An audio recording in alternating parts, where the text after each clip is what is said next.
এই পৃথিবীর মধ্যে আমরা যারা আল্লাহ পাকের দয়া চাই আর আল্লাহ পাক আমাদের জীবনের গুনাহগুলো মাফ করে দিক, এই প্রত্যাশা এবং আশা আমাদের ভিতরে যাদের আছে, প্রথম নম্বর আমাদের যে কাজটি করা লাগবে সেটা হলো আল্লাহর নবীকে ভালোবাসা লাগবে।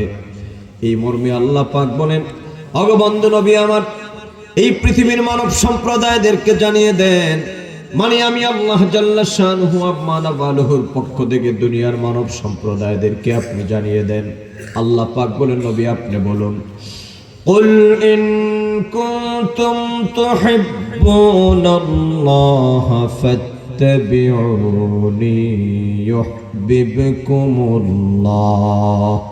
ওয়া ইয়াগফির লাকুম যুনুবাকুম ওয়াল্লাহু গফুরুর রহিম। জোরে বলুন আল্লাহু আকবার, মুহাব্বতে বলুন ইয়া রাসূলুল্লাহ।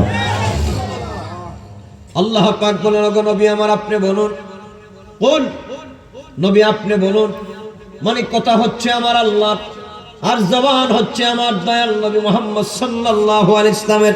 সুবহানাল্লাহ বলেন। এই জন্য কবি বলেন, গুফতায় আল্লাহ বুয়াদ গরচ হায়াত হুলকুমে আব্দুল্লাহ বুয়াদ।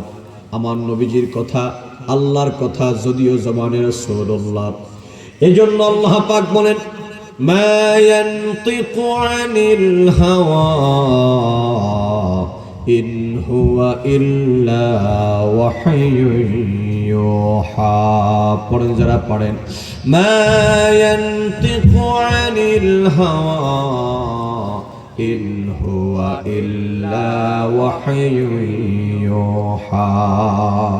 তার মানে হচ্ছে আমার নবীর প্রত্যেকটি কথাই আমার আল্লাহর কথা। যাই হোক, শুনেন, আল্লাহ পাক বলেন, ওগো বন্ধু নবী আমার এই পৃথিবীর মানব সম্প্রদায়দেরকে আপনি জানায় দেন, ও দুনিয়ার মানব সম্প্রদায়, তোমরা যদি চাও আমার আল্লাহ পাক তোমাদেরকে ভালোবাসো, ও হাফটার হাওরের সুন্নি জনগণ, ও আমার মুরব্বী বাবাজিরা, যুবক বন্ধুরা, পর্দানিশীল শ্রদ্ধা মা এবং বোনেরা, আবার মুহাব্বতের সাথে বলুন, আল্লাহ পাক আমাদেরকে ভালোবাসুন। আমরা চাই কিনা?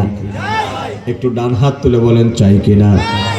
আল্লাহ পাকের হাবিব বলেন, ওগো দুনিয়ার মানুষ, তোমরা যদি চাও আল্লাহ পাক, ইন কুনতুম তুহিব্বুনাল্লাহ, তোমরা যদি চাও আল্লাহ পাক তোমাদেরকে ভালোবাসো, তাহলে তোমাদেরকে একটা কাজ করা লাগবে।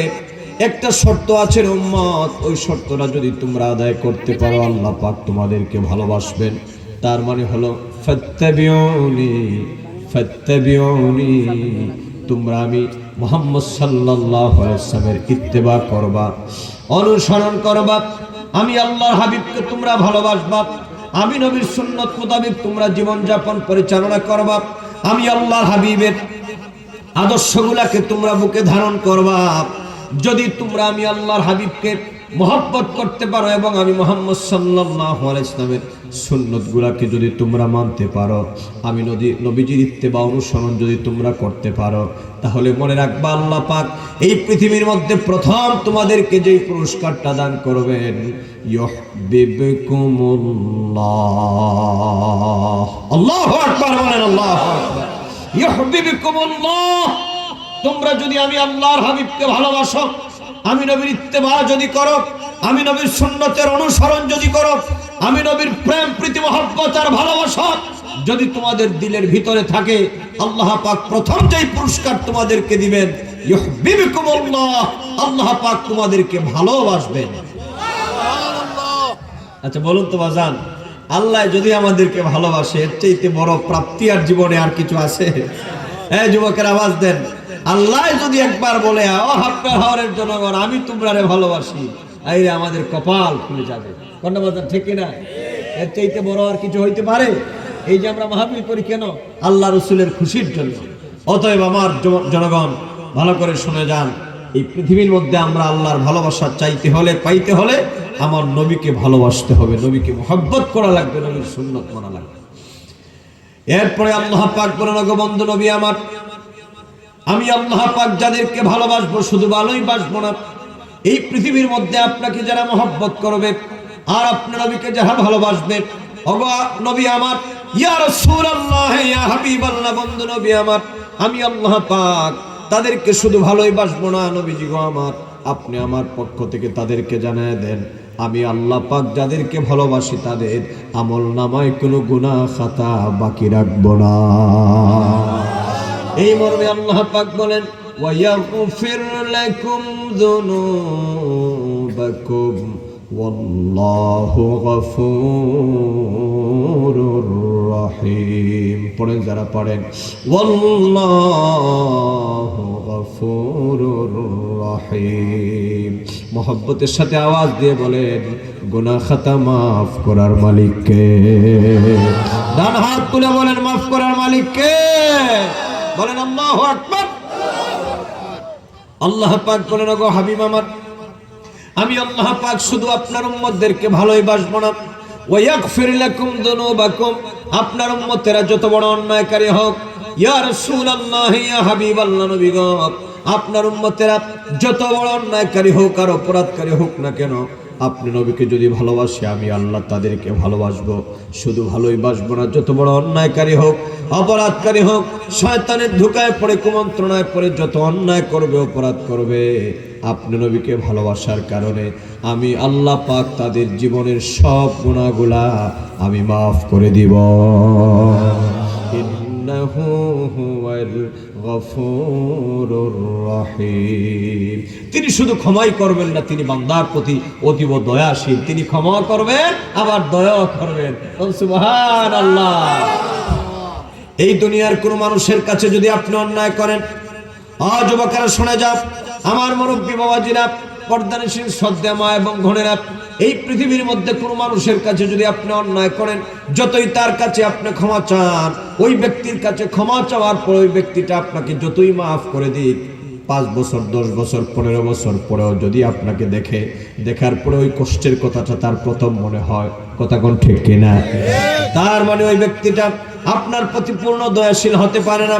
কিন্তু রে যুবক, জানোনি আমার আল্লাহ কেমন? আমার আল্লাহ, ও যুবক রে, আমরা তো আল্লাহকে চিনি না। ও বাজান, আমরা তো আল্লাহকে চিনি না। আল্লাহর হাবিব তো আমরা চিনি না। আমরা যদি আল্লাহকে চিনতাম, আমরা যদি আল্লাহকে বুঝতে পারতাম, তাহলে পৃথিবীর মধ্যে আমাদের এত দুঃখ দুর্দশা থাকার কথা ছিল না।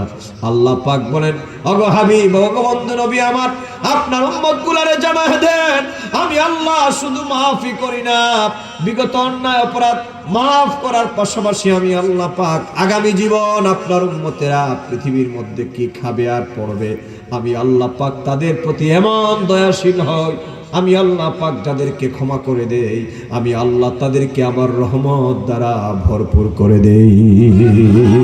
আল্লাহু আকবার বলো। তুমি রহমান, তুমি মেহেরবান, বলো না যুবক, তুমি রহমান, তুমি মেহের। কষ্ট হচ্ছে আপনাদের? আমি তো আগেই বলছি, প্রতিদিন তো দেশের এই প্রান্ত আর ওই প্রান্ত আমাদেরকে ছোটা লাগে, এই জন্য একটু আস্তে আস্তে কথাগুলো বলবো। আপনারা ধৈর্যের সাথে আলহামদুলিল্লাহ খুব সুন্দরভাবে বসেছেন। আল্লাহ যেন আপনাদেরকে কবুল করেন, আমাদেরকে যেন কবুল করেন। সবাই পড়েন আমিন। আমার সাথে বলুন, তুমি রহমান, তুমি মেহেরবান, তুমি রহমান, তুমি মেহেরবান। পাপী গহনা তব শান, অন্ধ বুঝে না তব শান।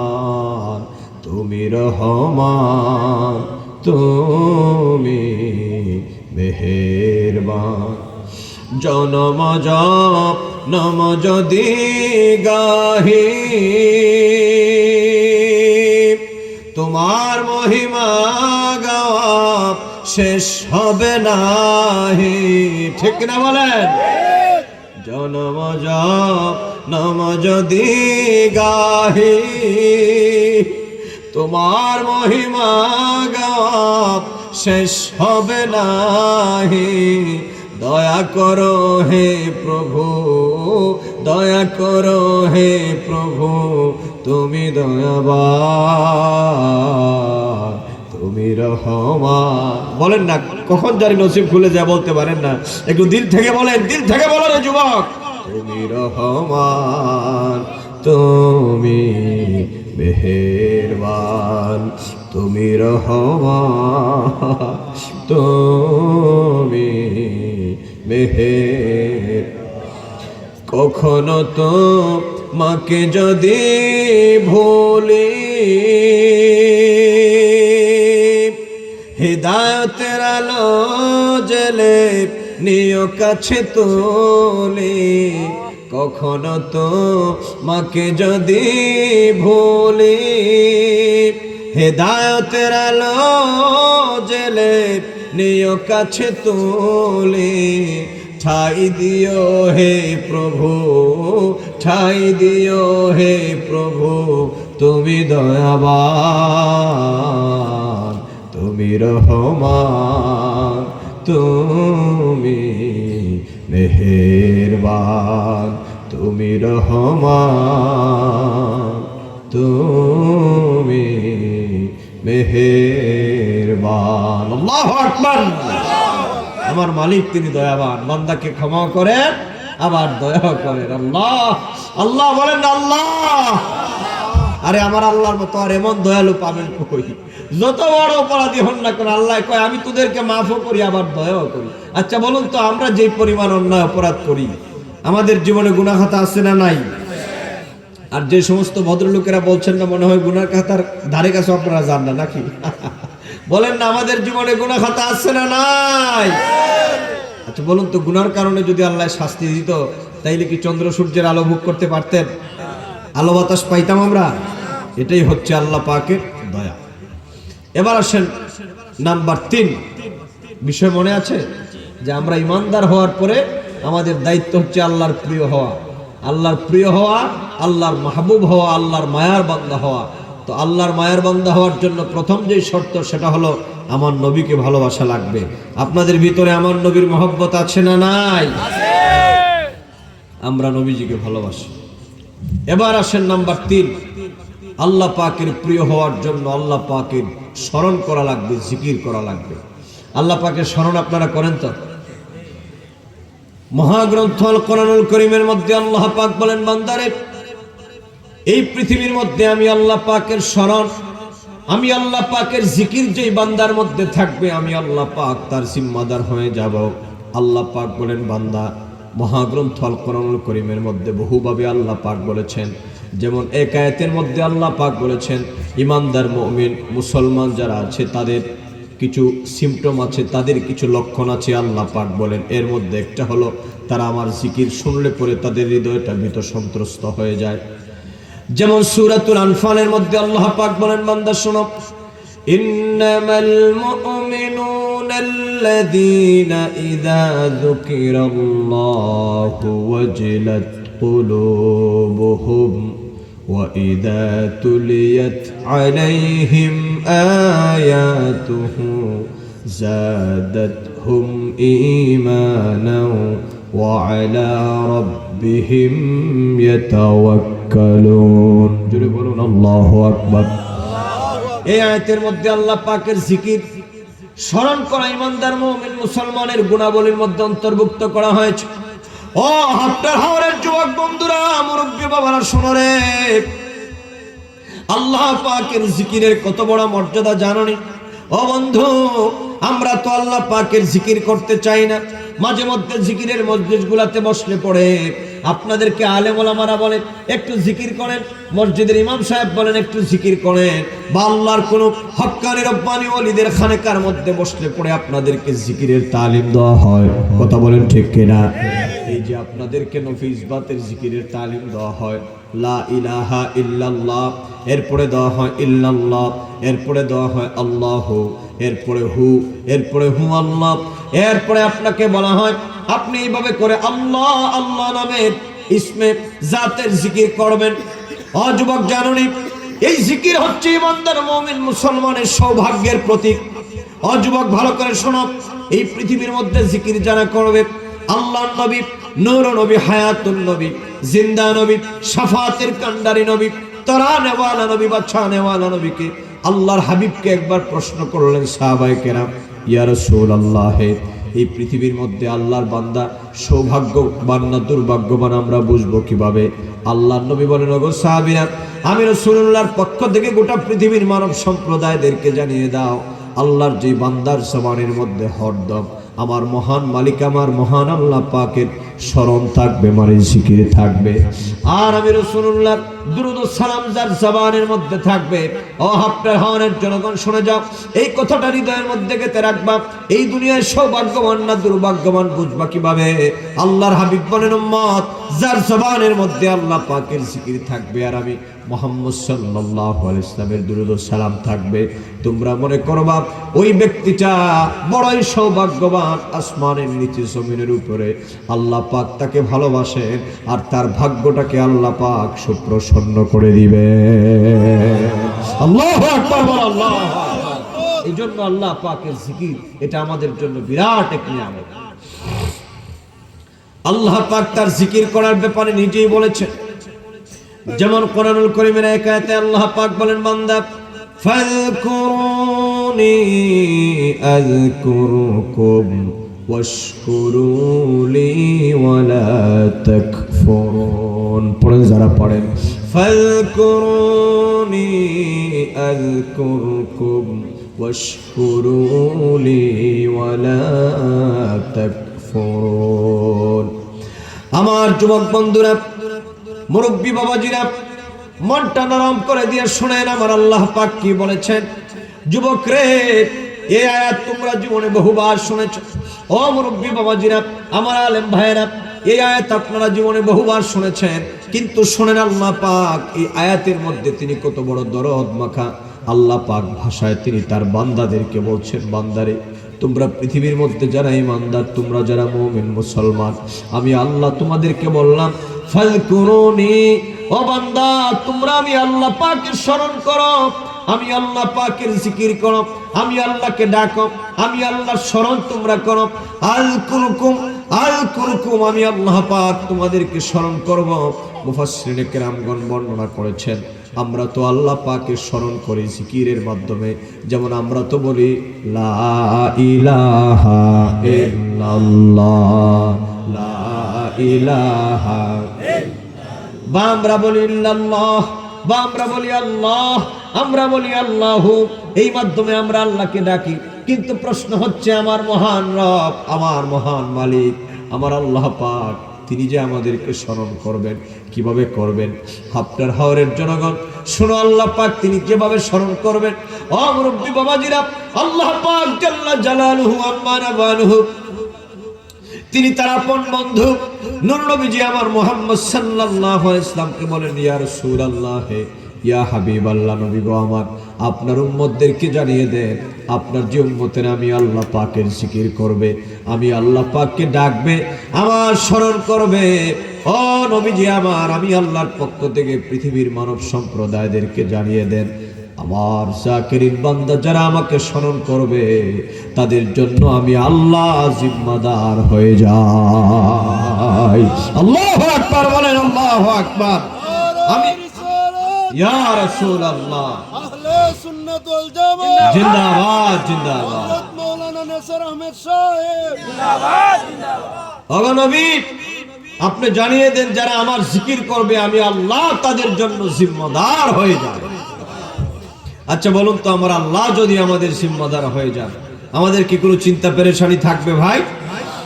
যেমন একটা উদাহরণ দিই, সে ফর এক্সাম্পল, মনে করেন বাংলাদেশের nominal head of the state, আমাদের বাংলাদেশের প্রেসিডেন্ট বর্তমান যিনি আছেন, ওনার নাম কি? ডক্টর ইউনূস। ঠেলায় পড়ে সব ভুলে গেছে, ওনার নাম হচ্ছে শাহাবুদ্দিন চুপ্পু। আরে ঠেলার সুরে সব গেছেন গা বুঝলা, ওনার নাম হচ্ছে কি? শাহাবুদ্দিন চুপ্পু। আমার দেশের nominal head of the state তিনি, মানে রাষ্ট্রের প্রধান তিনি। মনে করেন আপনার হাফটার হাওরের কোনো যুবককে যদি বলে, বা কোনো মুরব্বী বাবাকে যদি বলে, বাবা তোমার কোনো চিন্তা নাই, আমি প্রেসিডেন্ট তোমার সাথে আছি, আপনি ফাল দিয়া 22.5 উঠবেন। আরে বাবা রে, আমার সাথে প্রেসিডেন্ট আছে, কি কোন সভাপতি সাহেব, আমার সাথে প্রেসিডেন্ট আছে, আমার তো কোনো চিন্তা নাই। কথা কোন ঠিক কিনা? এই দেশে চলতে আপনার কি কোনো সমস্যা হবে? এই যদি হয় দুনিয়ার সিস্টেম আর কাস্টমস, দুনিয়ার সাধারণ রাজা বাদশাহ, এটা আমার আল্লাহর কুদরতের তুলনায় কিছুই নয়। এই যুবক কথা বলো ঠিক না? আমার মহান মালিকের ক্ষমতার কর্তৃত্বের সামনে ওরা কিছুই নয়। মার্কিন প্রেসিডেন্ট ডোনাল্ড ট্রাম্প বলো, আর রাশিয়ার প্রেসিডেন্ট ভ্লাদিমির পুতিন বলো, গোটা পৃথিবীর প্রেসিডেন্ট আর প্রাইম মিনিস্টার গুলা আমার মালিকের আপন শক্তির সামনে একটা মাছির সমানও নয়। যেহেতু বলা হয়েছে আন্নাল কুওয়াতা লিল্লাহি জামিআ, আল্লাহু আকবার বলো, আল্লাহু আকবার। আন্নাল কুওয়াতা লিল্লাহি জামিআ, যার ব্যাপারে বলা হয়েছে ইন্নাল্লাহা আলা কুল্লি শাইইন কাদির, যিনি সুপার পাওয়ার নন, ইনফিনিট পাওয়ার, অপ্রতিরোধ্য ক্ষমতার মালিক। তার ক্ষমতার সামনে দাঁড়াতে পারে আসমান আর জমিন, গোটা পৃথিবীতে এমন কোন সেকেন্ড পাওয়ার, সেকেন্ড কোন শক্তি পৃথিবীতে যেভাবে নাই বলছেন বোঝা যায় আছে মনে হয় আপনারা না লাড়ি বিন্দা নিয়ে দাঁড়ায় যাবেন গাছে, হুজুর আমরা তো ক্ষমতা কম না। আওয়াজ দিয়ে বলেন আমার আল্লাহর সামনে দাঁড়ানোর মতো সেকেন্ড কোন পাওয়ার শক্তি গোটা পৃথিবীতে ঈমান আছে না নাই? তো দুনিয়ার রাজা বাদশাহ যদি আপনার সাথে থাকলে পরে এত ক্ষমতা আপনার হয়, মিয়া ভাই একবার চিন্তা করেন, যিনি রাজাধিরাজ, যিনি আমার আল্লাহ, সে আল্লাহ যদি আমাদের জিম্মাদার হয়ে যায়, আমরা কত বড় মর্যাদার অধিকারী হব। এই জন্য সুফিয়ায়ে কেরামগণ বলেন, আহলুল মুতাসাউফিন যারা, ওনারা বলেন যে মান লাহুল মাওলা ফালাহুল কুল, যে আমার মালিক যার হয়ে যাবে গোটা পৃথিবী তার হয়ে যাবে। সুবহানাল্লাহ বলেন। ও বাজান, আমরা নি আল্লাহর হতে পারছি? প্রশ্ন হচ্ছে এটা, আমরা নি আল্লাহর হতে পারছি? এবার আসেন আমার বাবাজিরা, আমরা যদি আল্লাহর প্রিয়